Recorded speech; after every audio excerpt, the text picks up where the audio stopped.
جس کا لباس باریک اور ہلکا ہو گیا اس کا دین بھی ضعیف ہو گیا۔ ظالم کے مرنے پہ غمگین ہونا ظلم میں شامل ہونا ہے۔ جو شخص حرام کھاتا ہے اس کے تمام اعضاء گناہ میں پڑ جاتے ہیں۔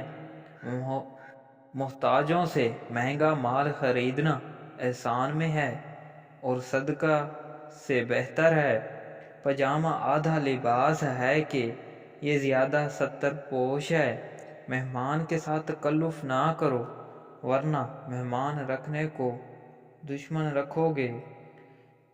متکلف کی زیادتی محبت کی کمی کا باعث بن جاتی ہے۔ مجلس میں تکیہ لگا کر بیٹھنا مکروہ ہے اور یہ تکبر کی علامت ہے۔ ہاں، اگر کوئی وجہ درپیش نہ ہو، بھوک سے پہلے کھانا مکروہ ہے اور نقصان بھی۔ کھانے میں عیب نہ نکالو، ناپسند ہو تو مت کھاؤ۔ غریب مہمان آ جائے تو قرض لے کر بھی تکلف کرو۔ اگر کوئی شخص قرض لے اور دینے کی نیت نہ ہو تو وہ چور ہے۔ وہ دعوت سب سے بدتر ہے جس میں امیر بلائے جائیں اور مسکین نہ بلائے جائیں۔ بدعتی، ظالم، فاسق اور متکبر کی دعوت قبول مت کرو۔ مہمان کے آگے تھوڑا کھانا رکھنا بے مرغوبی ہے اور حد سے زیادہ رکھنا تکبر ہے۔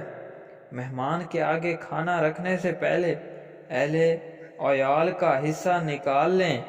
جب تک آدمی اپنے نفس سے باز نہ آ جائے دوسروں کے نفس کا ذمہ نہ اٹھائے۔